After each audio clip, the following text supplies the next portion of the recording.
Okay, you need the big white, oh, it wasn't. Okay, good morning. I'm Joanna Long, coordinator for the service this morning. Welcome, everyone, old friends and new families, visitors. If this is your first time here, we'd love to know who you are. You could sign the guest book in the back after the service. It's on the left of the door. And if you'd like to put in a wave and tell us who you are right now, that would be good too. That's optional, but welcome. Anybody? Our minister, the Reverend Leon Dunkley, will be giving the reflection this morning. It's Barbie, the doll, the movie. Stay tuned to find out what he makes of it, her, Ken, him, them. Got a phone or any other potential noisemakers or peace breakers, please make sure they're turned off now so they won't surprise any of us later.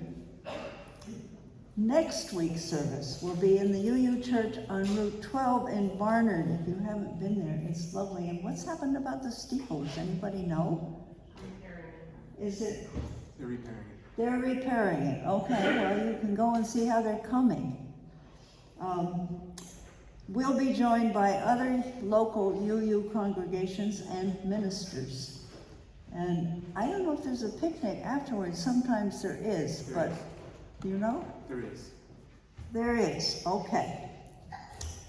There are other important announcements in your order of service, notably that there's a pizza potluck after this service in our backyard. The fire is going, and if you see people coming and going, they're probably tending the fire, so it will be ready for your pizza later. And it's potluck, but if you didn't remember to bring anything or didn't know about it, you're welcome to come anyhow. There will be plenty of food. Any additional announcements? Monica's here, and we have we've got lots of children. That's terrific. And a little after now, but not yet, she'll be taking them maybe outdoors. Yes, you're going to be going outdoors to do something later. Imagination. Continuing this month's theme, I turned from poetry to passages from some children's books that you might recognize. The first book begins with an August most unlike this one. Take it as a welcome contrast, a reminder of the kind of weather we used to take for granted. The first week of August hangs at the very top of summer, the top of the livelong year, like the highest seat of a Ferris wheel when it pauses in its turning. The weeks that come before are only a climb from balmy spring, and those that follow a drop to the chill of autumn. But the first week of August is motionless and hot. It is curiously silent too, with blank white dawns and glaring noons and sunsets smeared with too much color. Often at night there is lightning, but it quivers all alone.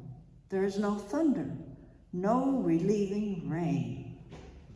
These are strange and breathless days, the dog days, when people are led to do things they are sure to be sorry for after. Anybody recognize that? Now do you? Tuck Everlasting by Natalie Babbitt. And here's an end of summer conclusion to another classic, one that's steeped in natural behavior. Not a lot about the weather, except at a turning point pretty early on when rain propels it, but I'm going to read you the end of the book.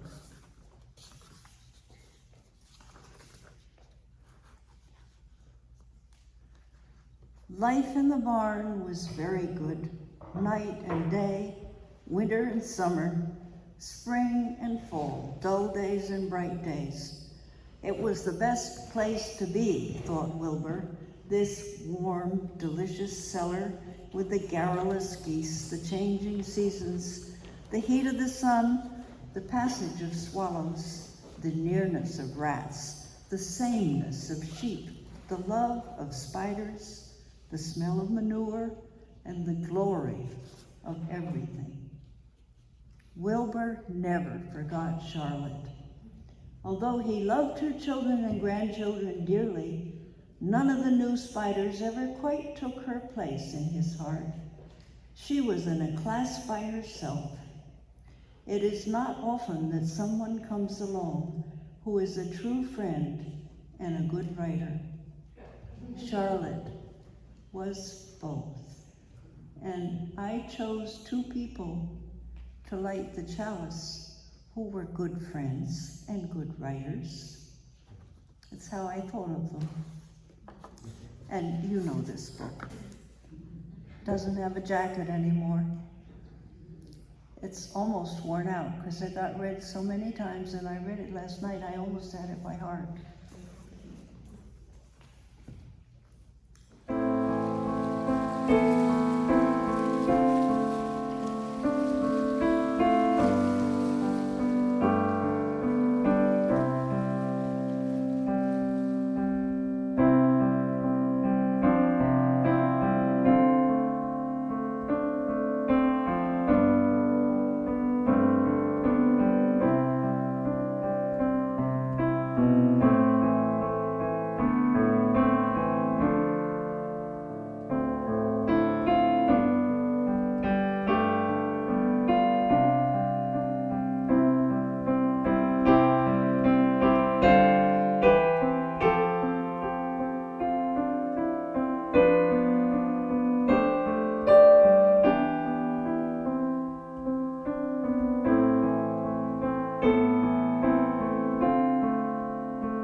One of the teachings that my mentor delivered to me was every corner of the world a shrine.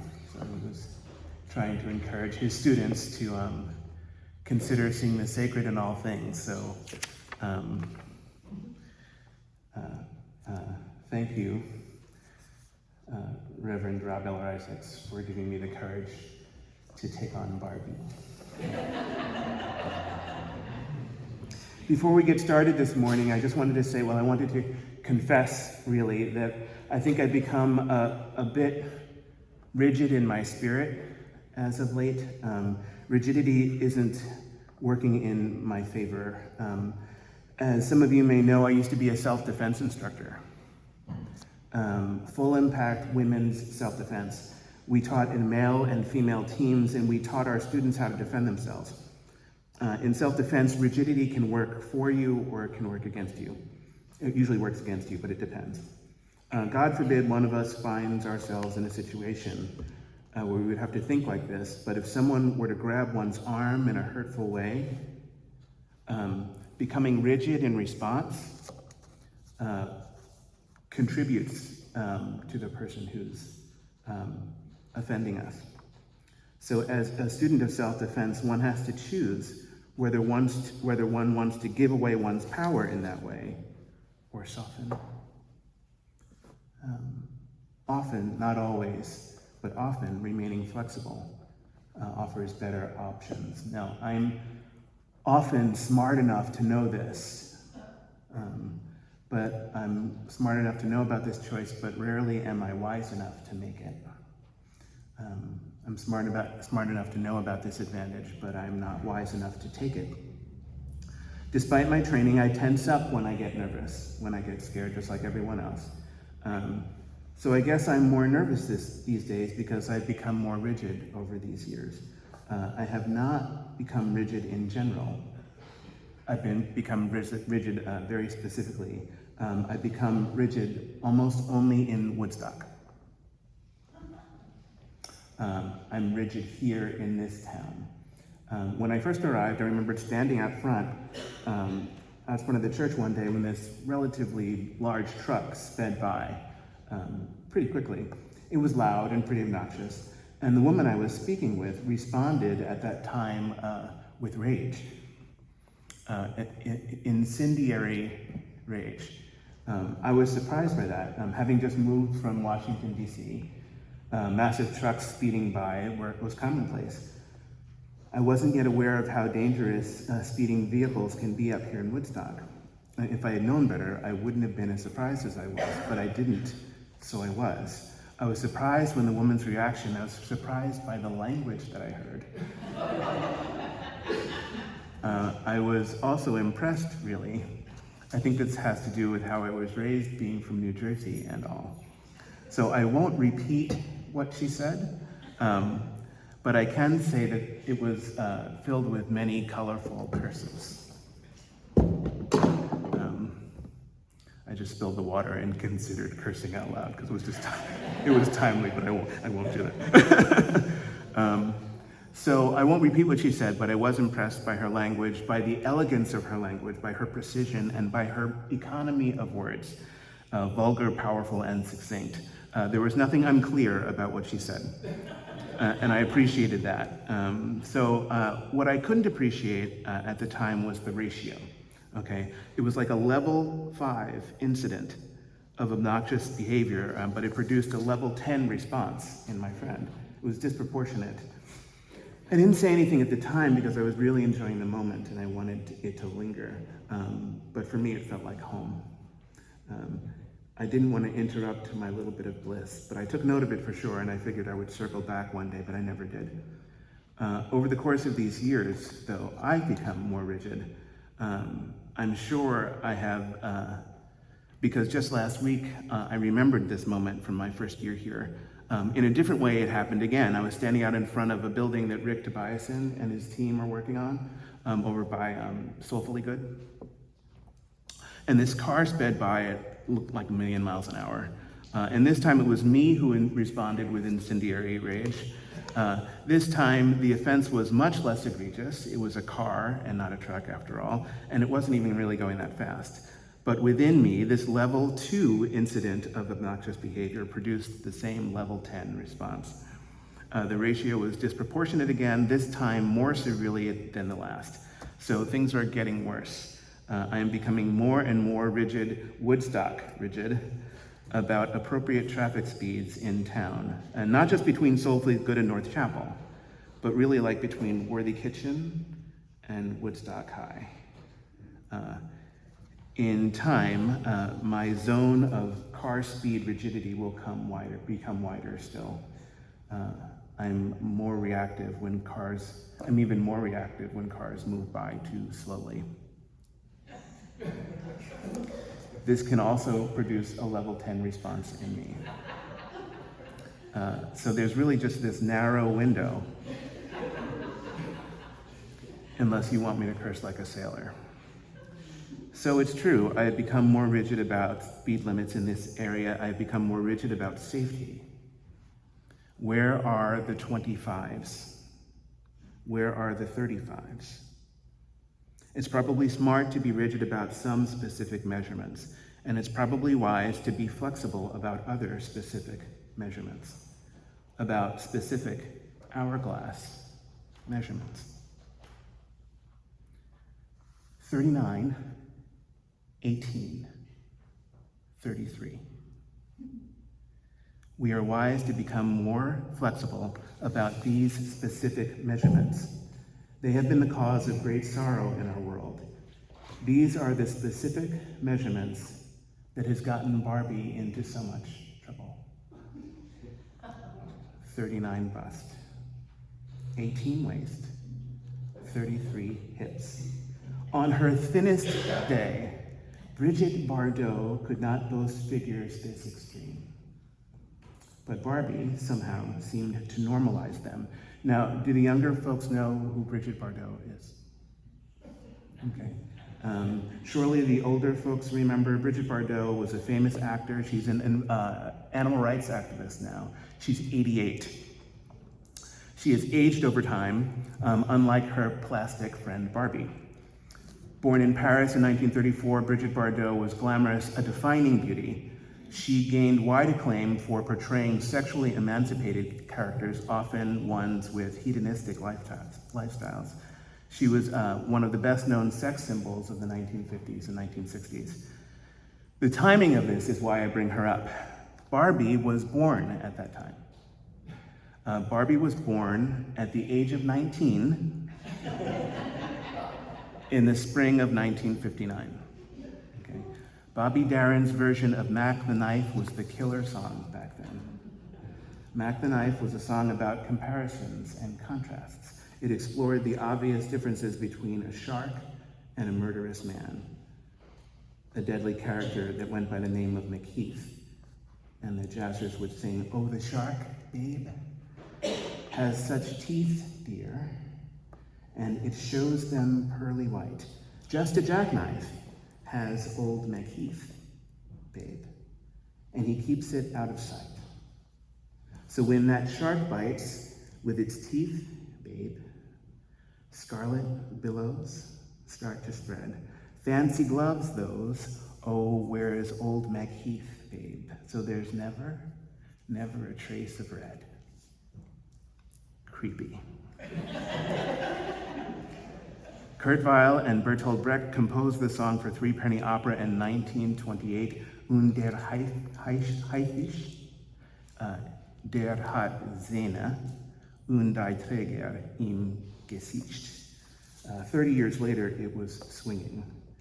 Perhaps most famously by Ella Fitzgerald in Berlin in 1960. Of course, Louis Armstrong sang it in 1955, but Bobby Darin was singing that song in 1959 when a plastic toy named Barbie was born. At her birth, she was 19 years of age. Barbie Millicent Roberts was born in Wisconsin on the 9th of March in 1959. Eisenhower was president back then. So Barbie in the movie theaters now is actually 83 years old. She's played by Margot Robbie, who herself is 33. I don't know how old Barbie is supposed to be in the film.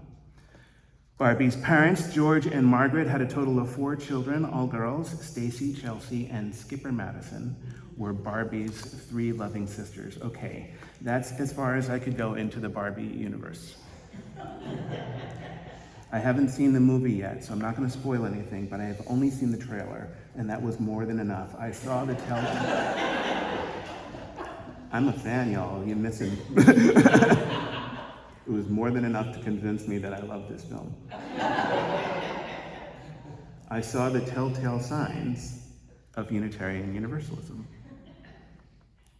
That's funny. Now, a few questions. Did any of you guys play with Barbie when you were children? Okay. Have any of you purchased a Barbie doll as a gift for someone else?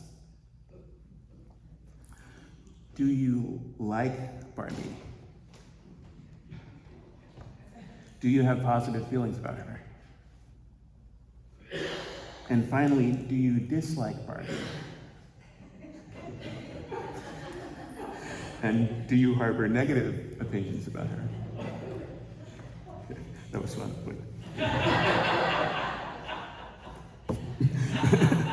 I can't say that I'm surprised that there are positive and negative opinions. I can't say I'm surprised by that at all. On March the 9th of 2009, Denise Winterman wrote an article for a BBC News magazine. Barbie had turned 50 at that time, on that date, even though she was still only 19. Technically speaking, she was 69 years old at that time. It was pretty interesting. Winterman begins her article in this way. She turns 50 on Monday, but Barbie has a remarkable figure for a woman her age. What if you scaled her up to human proportions? For a woman celebrating her half-century, Barbie is remarkably unchanged from the young, fresh-faced Wisconsin girl who came into the world on March 9th of 1959. That's the problem. Barbie is a woman with a very controversial reputation, and it mostly stems from her long legs, tiny waist, ample bosom, slender neck, and flowing blonde locks. Some argue that her body shape would be unattainable and unsustainable if scaled to life size. They claim that she would not be able to stand up because her body frame would be so unbalanced. Real-life Barbie would simply fall over. Can this be true? End quote. 39, 18, 33. How did this become an ideal? It's so unrealistic. Okay, when I was young, I wanted to be Superman. My mother still proudly recalls the story of my first Superman costume. I was not in a skin-tight pair of blue pajamas with a red towel tucked in my collar. It was the real thing. My first store-bought costume, and I refused to take it off. I wore it night and day in and day out. I loved the thing. Years and years later, after my body had assimilated the Superman costume, I came across a troubling advertisement in a news magazine. It was a picture of a young black boy child in the 1970s wearing a skin-tight blue pajamas and a red towel tucked in his collar, and it reminded me of me. He was staring up into the bathroom mirror, but he was not staring into his own reflection. He was dreaming, staring into the reflection of Superman, and that Superman was white. I wonder if it's the same dynamic for young daughters in a way, that with their Barbie dolls, as it was for the black suns and white Superman. Are we striving to attain something that is unattainable and unsustainable? Or are we misreading the signs and the values that are all around us? What do young daughters see when they aspire to look like a doll named Barbie? Are we somehow learning to undermine ourselves, to misperceive our own beauty and power? Have we become rigid about these things? So, like I said, I haven't seen the movie, but I studied the trailer extensively, and that study led me to a film review by a young man named Ben Shapiro. Has anybody come across Ben Shapiro? I'm just withholding a lot of comments. Yeah. I knew Ben from his culture war days, from his post-college hyper-caustic trashing of the left days, and I would like to call what I see in him an acerbic wit. His description, this description would be more fitting if I thought his jokes more joyful and funny, but they are not, and they're not intended to be. I think it's safe to say, and Ben Shapiro would not disagree with that, by the way, who I respect, disagree with. I think it's safe to say that Ben Shapiro hated this film. His 43-minute negative review of the film makes me feel comfortable in my assessment. He prepares his audience to receive his thoughts about Barbie by throwing a Barbie doll into the trash and setting it on fire. Shapiro introduces his review in the following manner, and I will need a creative substitute, an alternative swear, a euphemism for the curse that often means poop. What is it? Any suggestions? I'll just use poop then. Okay. Shapiro says this: "Let me begin with my generalized assessment of the movie. This movie is not just a piece of poop. This movie is a landfill filled with dog poop. It's one of the worst movies I've ever seen. On every level, it is a horrific movie. The only thing that can be said for this film is the production design. It's really hard to screw that up." Okay. Shapiro writes that the production design team didn't have to be creative. They had a real-life model to emulate. That real-life model was a toy called Barbie's Dream House. Ben Shapiro really likes Barbie's Dream House. That was really fun to say. Sorry, dude. On this point, and on this point alone, I think I agree with Ben. Barbie's Dream House is really cool. What's not to like? It's pink and only good things happen there. Well, almost only good things. So like I said, I've only studied the trailer, but the trailer alone is fascinating. Ken, Barbie's friend, Ken asks if he can come over to Barbie's house that night, and Barbie says yes. She says, sure, I don't have anything big planned, just a giant blowout party with all of the Barbies, planned choreography, and a bespoke song. You should stop by. And Ken says, so cool. And isn't Ken like so right? Don't you want to go? The party was the best party ever, with all the best Barbies ever, with all the best music ever, and all the best dancing. And then one of the best Barbies says, this is the best day ever. And real Barbie, the main Barbie, totally agrees. She says, it is the best day ever, and so was yesterday, and so is tomorrow, and every day from now until forever. And then, in the middle of the song and dance sequence, Barbie has an existential crisis. Right there on the dance floor, she asks, do you guys ever think about dying? And everything, all of a sudden, and at once, grinds to a screeching halt. Barbie doesn't quite know what she's done. She knows that she's broken something, but she does not know what it is, and neither do we at this point. And Margot Robbie isn't going to tell us. She's the actor who plays Barbie in the movie. And Greta Gerwig isn't going to tell us. She's the woman who directed the film. Margot Robbie and Greta Gerwig did an interview for Australian public broadcasting. They shared what it was like to make the film, conceptualizing the project, meeting with the toy company, developing the script, casting the film, and so on.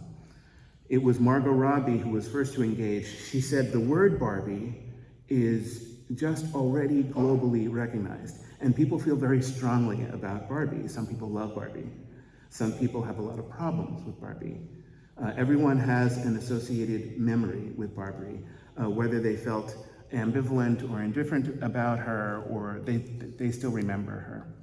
She was kind of omnipresent, nearly in everyone's childhood. That's kind of an interesting place to start off with an audience. Margot Robbie talked about the integrity of the project and about the actual process of making the film. She said the first step was to say to Mattel, because they had to approach the executives, we are the production company to do this, and we want to assure you that we will honor the brand. But we have to be upfront and let you know that we're not going to shy away from the problematic parts of this. Otherwise, it is not a movie that we're interested in making. It will come from a place of love. It will come from a place of respect, end quote. Margot Robbie said, I absolutely have respect for anyone who can make a toy sustain popularity for more than 60 years. That's incredible. And there are thousands of employees and people who have poured their lives into Barbie and into the brand, and I would never want to do them a disservice. There are tons of fans out there who love Barbie, and I don't want to do them a disservice either. Greta Gerwig was asked about the challenges of the film. One of the challenges, she said, was onboarding the corporate executives. Greta Gerwig explained the process, how at the ends of business meetings, Margot Robbie would ask the question of the executives at Mattel and at Warner Brothers. She'd ask, does anybody else have any problems or fears or things that they want to tell us? In what she called a pathological way, the two of them ran towards the problems and towards the challenges of this film. They wanted to move towards what they called the sticky points. The sticky points were legion. Okay. When asked to sharpen her meaning, when asked to specifically articulate the sticky points, Greta Gerwig and Margot Robbie responded insightfully. Gerwig said, luckily we made a crazy enough script that it was literally the whole thing. Margot Robbie said, it almost worked in our favor that the list of things to be scared of was so long. Focusing on one thing, it wasn't like focusing on one thing. I think if it were 3 things that we were afraid of, we would have lost 3 battles. But when you're fighting 100 battles all at once, you keep winning by inches, and you just move forward. When you're fighting 100 battles at once, you win by inches. The most interesting point in the interview for me was when they talked about feminism, when feminism is powerful, when it is misunderstood, and where it goes awry. The most beautiful part of the interview for me was when they talked about human complexity. And it was a little hilarious because the champions of human complexity were Barbie and Ken. Barbie Millicent Roberts and Kenneth Sean Carson. Neither of which, not whom, but neither of which are human, and both of which are plastic, save for the part of them that lives inside of us. As Greta explains, when we talk about this stuff, it almost sounds silly because, you start talking about Barbie and Ken and you're having a very serious discussion about Barbie and Ken. And here's where Greta stumbles, reaching for the words that just aren't there just yet, reaching for a meaning that is newly emerging because never before have we talked about the worth and dignity of plastic toys. The deeply human ideas represented by plasticness. There are not words for this just yet, words that convey ideas like this. Of course we stumble when we try, and that's the point. There is no path before us. It takes real courage to try anyway. It takes real faith to try. Greta Gerwig said that Barbie is, and this is a quote, a deeply humanist film because it's the humanity, insofar as you can call it that, the humanity of Barbie and Ken that is paramount in the film. It's just so beautifully twisted to be talking about the deep humanity of plastic Ken dolls and the progressive feminism of Barbie. As Greta explains, Barbie is like an icon. She exists in the both and, not in the either or. She's neither good nor bad. Diving into the complexity of this and not running away from it, looking into the thorniness and stepping into it. Greta Gerwig is asking that we step into deepest questions. Her questions were these: what is the negotiation of what a woman needs to be? How do we give women something other than a tightrope to walk on? These are Greta's questions, not mine. At the end of the project, and at the end of the interview, Greta Gerwig remarks, "I'm still touched by that ability for women to look at one another and say, 'You are good enough.'" Perhaps this is the untold story of Barbie Millicent Roberts. Of course, this doesn't make her Unitarian Universalist. There are good people the whole world over who are just as touched as Greta Gerwig is. That doesn't make them Unitarian Universalists either. So the claim in this morning's reflection seems untrue and a little bit gimmicky. It read, "In its opening weeks, Barbie, the new film by Warner Brothers, is fast becoming one of Hollywood's highest-grossing films. The reason, of course, is plain as day to people of faith across the country. It's obvious. Barbie is a Unitarian Universalist." Now, that's inaccurate. That's not true. What I should not have written that. I shouldn't have written that Barbie is a Unitarian Universalist. I should have written that Barbie is Unitarian Universalist. Barbie meaning the film, although I don't know if Margot Robbie would agree. What I do know is this. In 2013, in the UU World magazine, a woman named Cynthia Littleton wrote an article, and we learned that Greta Gerwig, the director of Barbie, has long been an actor herself. Littleton writes, "Actress Greta Gerwig has emerged as one of the brightest lights in independent film scene, establishing herself as a writer, director, and actress. To watch through, as a writer, director, and actress to watch through such acclaimed films as Nights and Weekends, Hannah Takes the Stairs, Baghead, and Greenberg. She co-wrote with director Noah Baumbach her most recent movie, Frances Ha, which is about a ruthless young woman and her quixotic pursuit of a living space of her own. Frances's journey includes a visit to Gerwig's hometown of Sacramento, California, and a Christmas-time visit to the Unitarian Universalist Church of Sacramento, the church that she and her family call their spiritual home. What I do know is Greta Gerwig is a Unitarian Universalist. My suspicion is that Barbie is as well, but here's the thing. At the end of the day, Barbie is as Barbie was, a toy, a child's idea, and aspiration. Barbie is an icon and a symbol of beauty, meaning that she is an idea that belongs to us. She She is not the definition of that idea. We are. It seems we blame her every time that we forget. So what are we learning in all of this? Barbie has made $538 million domestically so far. It has made $658 million worldwide. All told, Barbie has brought in nearly $1.2 billion, and it's only been in theaters for less than a month. We could stay rigid in our opinions about Barbie, about beauty, about the meaning of box office successes, or we could become more flexible. We could gently enter into great complexity and join with Greta, joining with Margot, joining with Barbie, and also with Ken, in asking ourselves the deepest questions of life before the movie ends, and after it does.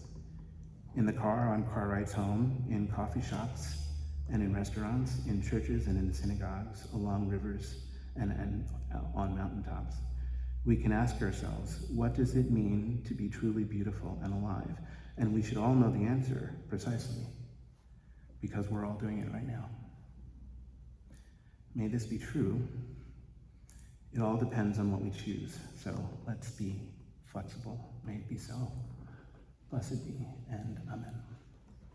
It would be foolish to imagine that we don't live in a world that is driven by commercial interests. It would be foolish to think that those commercial interests are not driven by nefarious reasons. That's true. But what we do with that beauty that resides in us, that part in us that responds to possibility, that responds to the dream, is ours for the keeping and ours for the journey. May that journey be sunlit or rainy. May it be joy-filled and loving. I wish I had a good Barbie joke. Go in peace. May it be so. Blessed be.